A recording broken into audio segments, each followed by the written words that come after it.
नमस्कार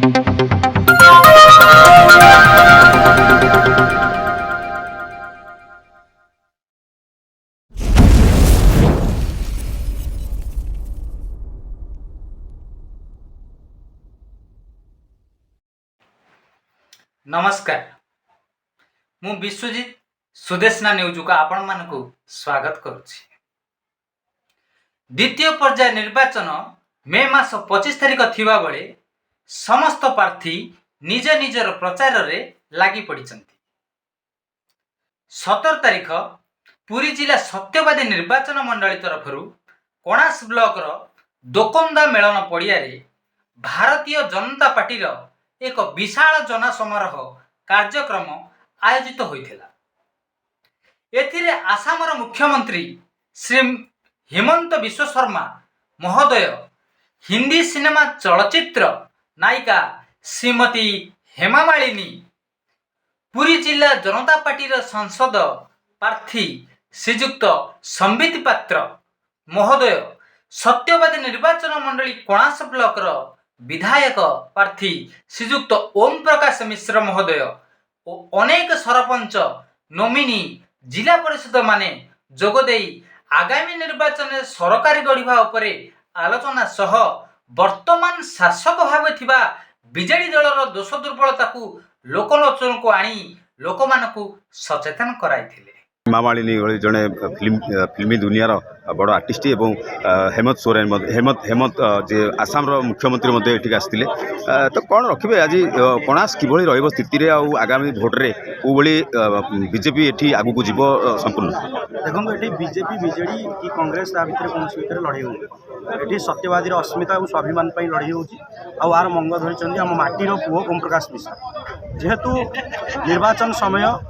आउ जो मोदींकर जो नारा रही ओडिशा रे डबल इंजिन सरकार नारा रही केमती साधारण लोकों पाखे पहुँचेबा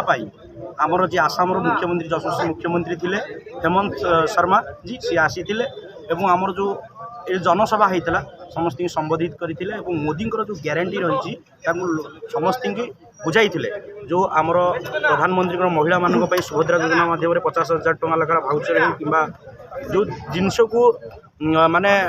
बीजेडी हाईजैक कर मिशन शक्ति आमर कहीकि महिला मानक भोट बैंक को माने कैप्चर करने निज हाथ को नौ माने मिछ कथा कहीकि से जिनस सी आज खोलिकी कहले महिला मानक जे बर्तमान एथरे कौनसी बीजेडी सरकार ना राज्य सरकार को केंद्र सरकार को प्रोत्साहन देते हाईजैक करके पांडियान जो चलती ये तामिल शासन चलती आम ओडिया अस्मिता एवं स्वाभिमान को कुठारघात करके आम उपर चढ़ी से बर्तमान शासन चल आसाम मुख्यमंत्री गोटे कहले 11 तारिख को पांडियान को किसी पैसा देकर सो सम्मान छाड़ी निश्चित रूपे यहाँ हेमंत विश्व शर्मा जी कहीना कहले सी कहले किंतु से आम ओडियांकर जो भाववेग देखुं ओडियांकर जो उत्साह देखुं निश्चित रूपे ए उत्साह से अनुमान कर 10 तारिख में पांडियानकर शेष यात्रा हम तमिलनाडु से पाखे किसी नथिबो जेहेतु ओडिशा को लुटिकी ये कर सब जो लुटी मोदी सरकार डबल इंजिन सरकार आसिले से छाड़े ना निश्चित रूपे आम ओडियार जो स्वाभिमानी ओडिया मैंने टंका लेखा आदिया करके तमिलनाडु छाड़देवे। देखो गोटे प्रकार जेहेतु गोटे राज्यर गोटे दबदबा नेता जेहेतु संजय कुमार दास वर्मा भी मुख्यमंत्री पाखे रही से गोटे तथ्य तो ये जो सत्यवादी से ठिया भारतीय जनता पार्टी को ये किसी प्रभावित पड़ो देखो कौन प्रभाव यार पड़ो ना कारण सी जड़े विताड़ित नेता ब्रह्मगिरी साधारण जनता प्रत्याख्यान करने फल सी आसी एठेकी लुटापी निश्चित रूपे से 2019 हारिबा परे लोकों सस्पेंस नथिले सेठाकार लोक प्रत्याख्यान कले से सत्यवादी को आसुँच लुटापी एठे शासन करी लोकंर सुख दुख बुझापी नुह एठे साधारण लोक जानी सत्यवादी माटीर स्वाभिमानी जनता जानी एठे केवल माटीर ओम प्रकाश मिश्र जे भारतीय जनता पार्टी प्रार्थी अच्छा से दीर्घ 10 वर्ष है निजर घर बाड़ी बिकी जमी बिकी निज झाड़बुआ अर्जित धन में लोकंर सुख दुखे छिड़ा होती सी निर्वाचित कर विधानसभा पठेबे सुख दुख बुझे एठी कौन विदेशी नेता माने स्थान ना एठी केवल सत्यवादी गोटे चली विदेशी हटा सत्यवादी स्वाभिमान बंचा वादी में आया पुरी में आया कितना लोगों का सपोर्ट है। रात 8 बज चुका है, लोग भरा पड़ा है। प्रभु जगन्नाथ ने जरूर संबित भाई और ओम प्रकाश भाई को आशीर्वाद दिया होगा, नहीं तो ये संभव नहीं। सर मोदी जी के 400 पार बताते, अब कैसे होगा? 400 पार तो हो ही गया है। चौथा सदन में हम लोग कितना सीट मिला है,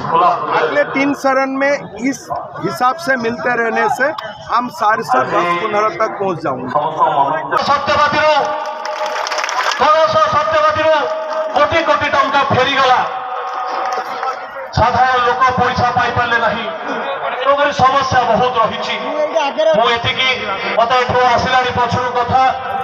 मुख्यमंत्री पुणी आउ गोटे सभा को जीवे देला। विभिन्न grammar sarpanch nominee ward member माने बीजेडी दल त्याग करी भारतीय जनता पार्टी रे जोग देइथिले। भारतीय जनता पार्टी विधायक श्रीयुक्त ओम प्रकाश मिश्र सेमानंकु दलर उत्तरीय और पुष्पगुच्छ देई दल को स्वागत करने सह दल को मजबूत करने रणहुंकार देवा सह कार्यकर्ता गुरु मंत्र देइथिले। एथिरे प्राय 15,000 जनता उपस्थित रही बीजेपी को सरकार गढ़िबारे सामर्थ्य जोगाइथिले। मो पाखे पखाड़ कंसा मुठे अच्छे मोर 52टा पंचायत सब मुठे गुंडा करके रखुची से निर्वाचन लड़ुची विश्वास। आज जो भाव केवल मुझे समस्त आज्ञा फोन कर हाराहारी सत्यवादी बंधु मान टेलीफोन मोर 15,000 कार्यकर्ता टेलीफोन नंबर थिला मो पाखे। मो सब बंधु मान फोन माध्यम आप जो ग्रुप कॉल आप जानी फोन माध्यम आप फोन फोन केवल फोन ग्रुप कॉल माध्यम समस्त को जन सभा से ग्रुप कॉल माध्यम वार्ता मुझे आज समस्त कार्यकर्ता आसी पहुँचते। तेणु ये निज भर गोटे उपलब्धि कहीं ये सत्यवादी माटी गोटे निरा माटी जहाँ को पैसा बल किणवा आज्ञा संभव निश्चित भाव में बंधु मैंने जो मैंने चेष्टा